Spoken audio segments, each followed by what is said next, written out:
Alors aujourd'hui, on va décortiquer ensemble une approche pédagogique qui est franchement assez géniale. Il s'agit d'une séquence de cours en France qui transforme des élèves de 10 ans en véritables défenseurs du climat. Leur mission, devenir les avocats du soleil. Tout part d'une question que j'imagine beaucoup d'enseignants se posent. Comment on fait pour aborder un sujet aussi costaud que la transition énergétique avec des enfants sans les ennuyer ou les perdre en route? Eh bien, la solution proposée ici est d'une simplicité redoutable. On en fait un jeu, une quête. Pour commencer, tout part d'un truc très simple, un choc visuel. On met les élèves face à ces deux images. D'un côté, on a l'image classique de la pollution, la grosse cheminée d'usine.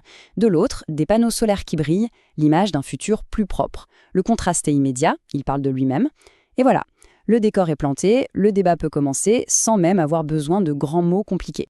Et c'est justement là qu'on touche au cœur de l'idée. On ne va pas leur demander de faire une rédaction, un mot qui peut parfois faire un peu peur. Non, là, on leur confie une vraie mission. Et cette mission, c'est de rédiger une plaidoirie. Le mot est expliqué très simplement, c'est le discours d'un avocat. L'effet est quasi instantané. Tout d'un coup, les enfants ne sont plus juste des élèves à qui on demande de faire un devoir. Ils enfilent un costume, ils ont un rôle, ils ont une cause à défendre et des gens à convaincre. Et voilà la phrase magique, l'étincelle qui change tout. Le prof ne dit pas « écrivez un texte sur l'énergie solaire », non. Il lance ce défi incroyable. Les élèves deviennent les avocats du soleil. Et l'enjeu, il est hyper concret. Il s'agit de leur propre école. Ça leur donne un sentiment de pouvoir, une vraie raison d'agir. C'est ultra motivant. Mais attention, cette mission, c'est pas du tout de l'impro. Elle est très structurée, elle se déroule en 4 temps bien définis. D'abord, on accroche leur attention. Ensuite, on leur donne les outils. Puis, on les guide dans l'écriture. Et enfin, on relit et on évalue ensemble. C'est un chemin bien balisé pour être sûr que tout le monde arrive au bout. Et comme n'importe quel bon avocat, pour bien défendre sa cause, il faut les bons outils. Et c'est là que la méthode est vraiment bien pensée. On va équiper les élèves avec tout le nécessaire pour construire un argumentaire qui tient la route. Premier outil dans la mallette de l'avocat, la fameuse boîte à mots. C'est une super idée en fait. On leur donne une sélection de vocabulaire clés, déjà triés. Des noms importants comme planète ou avenir. Des verbes qui poussent à l'action comme protéger. Et surtout, des connecteurs logiques pour que leurs phrases s'enchaînent bien.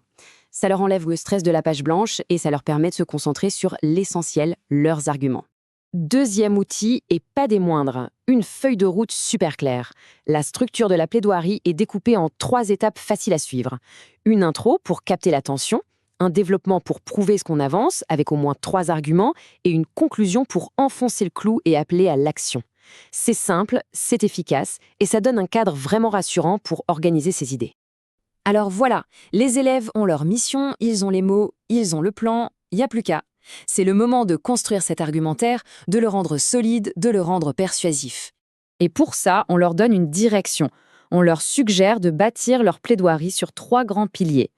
L'argument écologique, bien sûr, c'est la base. L'argument économique, parce que c'est très concret et ça parle à tout le monde. Et enfin, l'argument éducatif, qui les concerne directement en tant qu'élèves.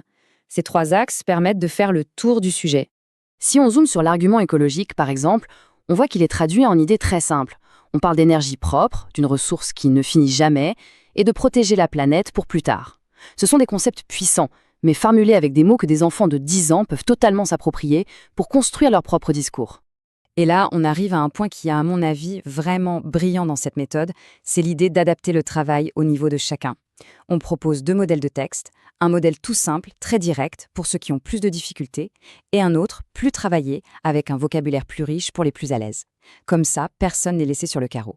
Tout le monde peut y arriver, et tout le monde peut être fier de sa mission accomplie. Bon, on arrive à la fin de la mission. La question c'est, comment on évalue un travail comme ça? Et surtout, au-delà de la note, qu'est-ce que les élèves en gardent vraiment? Eh bien, l'évaluation, elle est dans le même esprit que tout le reste. Simple, claire et constructive. Ce n'est pas juste une note qui tombe du ciel. C'est une grille avec des questions très concrètes, une sorte de checklist que les élèves peuvent même utiliser eux-mêmes pour s'auto-évaluer. Est-ce que j'ai bien mis mes 3 parties? Est-ce que j'ai utilisé les bons mots? Ça les rend acteurs de leur réussite juste au bout. Et c'est vraiment ça, l'idée centrale à retenir. Au final, l'objectif va bien plus loin qu'une simple leçon de français.